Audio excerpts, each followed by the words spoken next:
Monsieur le Président, merci. Monsieur le modérateur, de me donner la parole afin de s'exprimer au sein de cette symposium de la francophonie et la Chine pour le développement numérique et la coopération pour un monde plus durable.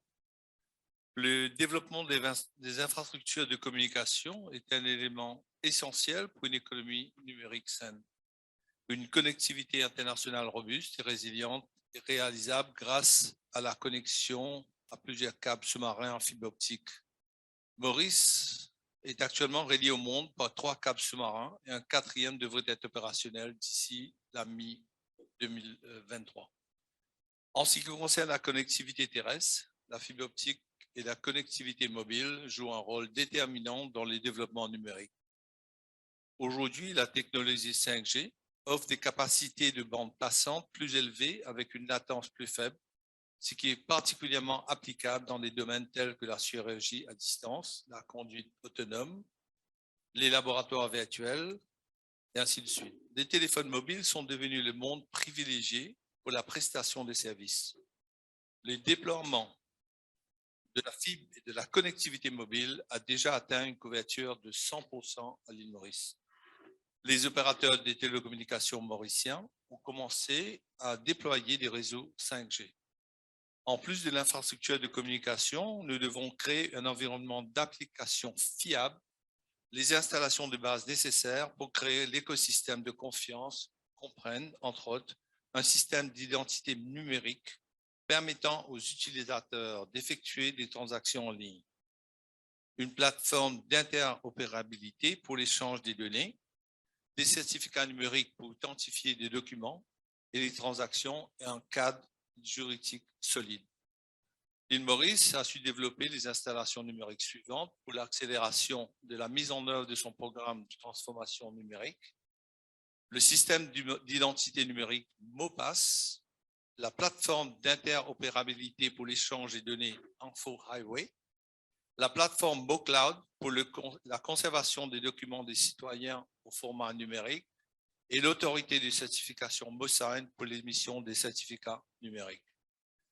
Les infrastructures numériques offrent également des facilités de paiement en ligne. Les paiements mobiles deviennent très courants dans les transactions en ligne. Aujourd'hui, les institutions non financières ou non bancaires peuvent également fournir des services de paiement mobile aux utilisateurs en ligne. À l'île Maurice, on a introduit le Instant Payment System, qui s'appelle le MoCas, qui permet aux institutions bancaires et non bancaires locales d'acheminer des transactions de paiement entre elles, au profit des utilisateurs en ligne. La recrudescence de la pandémie du Covid-19 a eu malheureusement un impact positif, heureusement, un impact positif sur la conduite des affaires en ligne, plus particulièrement sur le commerce en ligne. Dans ce contexte, le cadre juridique nécessaire doit être mis en place. Dans le cas de l'île Maurice, la loi doit être renforcée pour consolider davantage la confiance de l'écosystème numérique. En ce qui concerne le commerce électronique, des législations doivent régir la protection des données, la cybersécurité et la cybercriminalité, les transactions électroniques et la protection des consommateurs. Le 20e congrès national du Parti communiste chinois s'est achevé avec succès le 22 octobre au Grand Palais du Peuple. Nous avons pris note avec satisfaction de la continuité de l'orientation politique avec une priorité accordée à la promotion de la prospérité commune, le logement pour tous, une décarbonisation progressive et une amélioration des systèmes publics. D'autres initiatives politiques concernent l'ouverture de la Chine et la coopération internationale et la sécurité nationale. Le Congrès a aussi réaffirmé le rôle du secteur privé qui reste essentiel à l'économie aux côtés des entreprises publiques. Nous avons pris note au cours de ce congrès que la Chine œuvrera pour la réalisation de la grande renaissance de la nation chinoise via un modèle de modernisation chinois et la construction d'une communauté du destin pour l'humanité. Lors du 18e congrès du Parti communiste chinois en 2012, la prospérité commune a été déclarée comme le principe fondamental du socialisme à caractéristiques chinoises.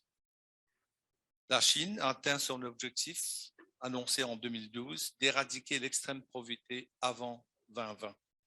Cette année, le président Xi Jinping a souligné une fois de plus l'engagement de la Chine en faveur de la prospérité commune. Le président si bien dit, la prospérité commune est une exigence essentielle du socialisme, est une composante clé de la modernisation aux caractéristiques chinoises. Il est clair que la prospérité commune est un élément majeur pour créer une société plus équitable, une classe moyenne, plus nombreuse, plus riche et d'entreprises qui donnent plutôt qu'elles ne prennent. Cette philosophie peut inspirer beaucoup de pays et je pense beaucoup de pays peuvent y émuler. À l'île Maurice, l'introduction du salaire minimum est un pas dans la même voie de la prospérité commune pour tout le peuple. Nous avons pris note des engagements de la Chine à prévoir une ouverture de haut niveau.